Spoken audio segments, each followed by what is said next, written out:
इस मैप को ध्यान से देखिए। 12th सेंचुरी में इंडिया इतने सारे छोटे किंगडम से बटा हुआ था।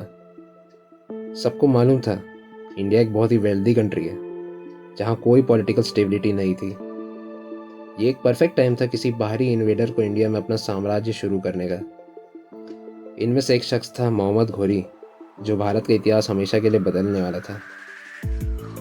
एटलीस्ट अगले 500 सालों के लिए इंडिया का एक मेजर हिस्सा किसी न किसी इस्लामिक एम्पायर के अंडर होने वाला था। लेकिन क्या किसी राजा ने घोरी को हराने की कोशिश नहीं की?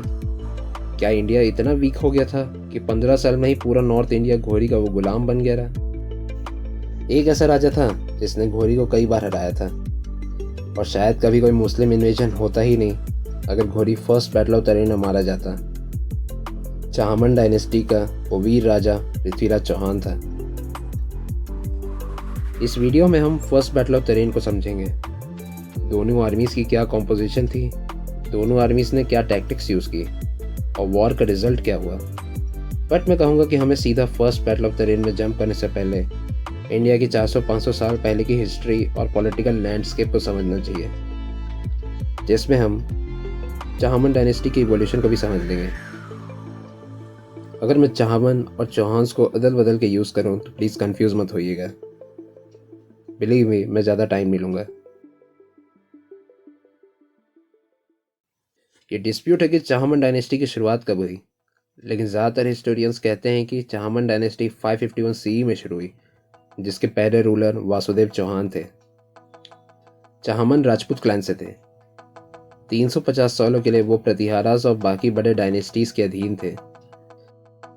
लेकिन जब राष्ट्रकूटा एम्पायर ने प्रतिहार कैपिटल कन्नौज को सैक किया तो प्रतिहार डायनेस्टी का डिक्लाइन शुरू हो गया, जिससे कई छोटे इंडिपेंडेंट राजपूत किंगडम्स को ग्रो करने का मौका मिला, जिसमें एक छोटा किंगडम था चाहमन ऑफ शकंबरी।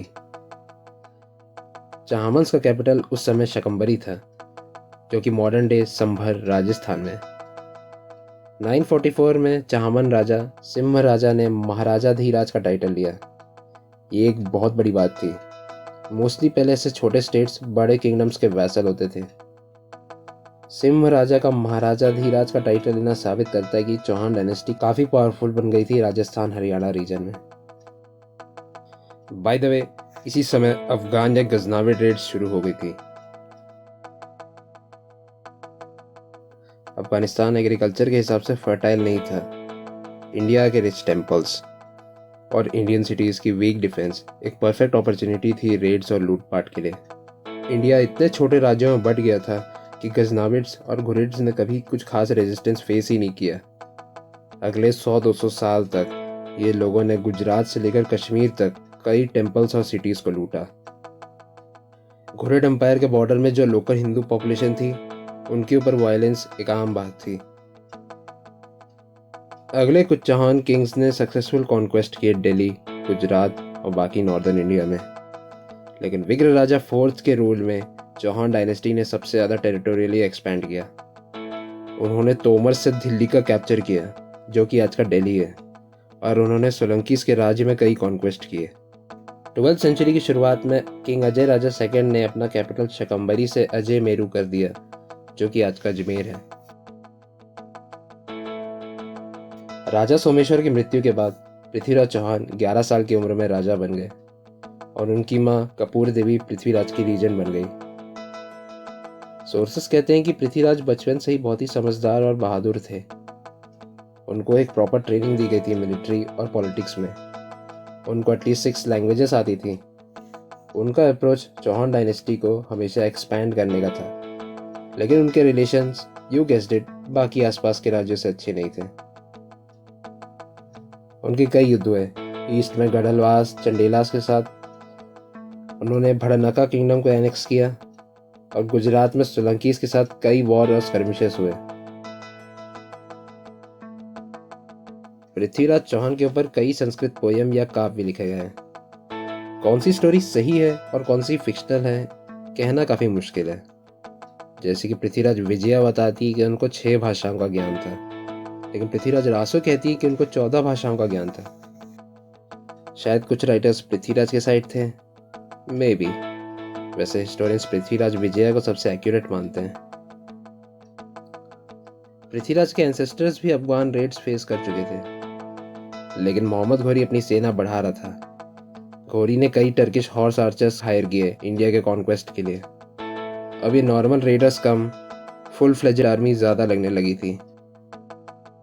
जब घोरी ने अपना बेस गजनी से पंजाब में शिफ्ट किया तो एक क्लियर मैसेज था, घोरी को अब इस डिवाइडेड इंडिया में राज करना था।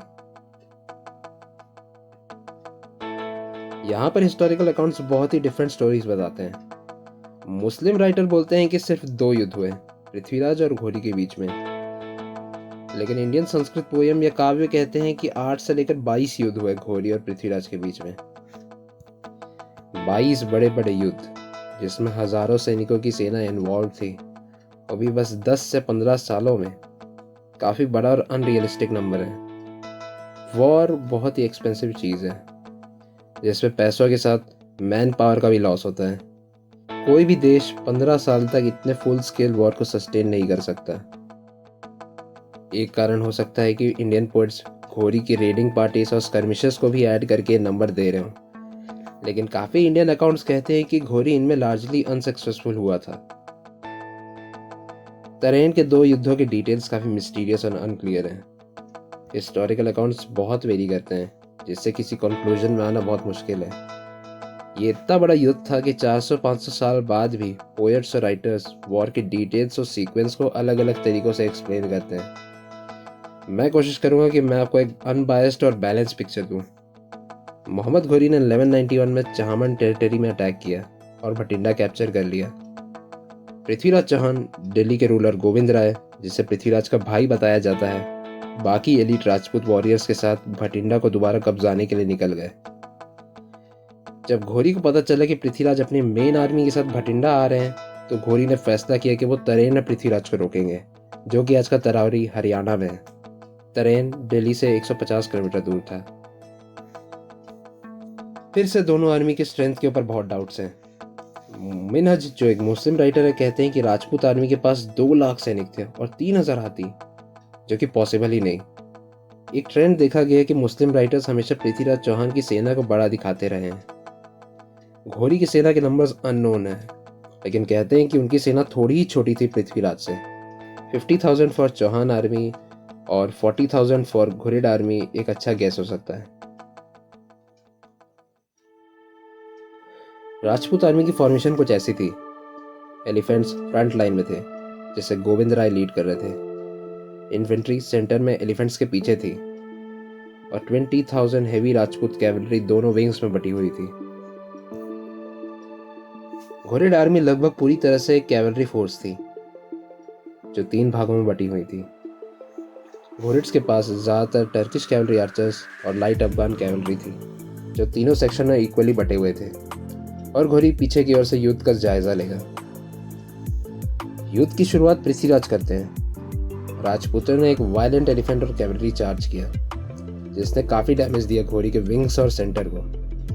घोरी की सेना ने ड्रम से हाथियों को डराने की कोशिश की, लेकिन हाथियों ने पैनिक नहीं किया। इसी चार्ज के बीच राजपूत इन्फेंट्री घोरी के सेंटर से डायरेक्ट कॉन्टैक्ट में आई।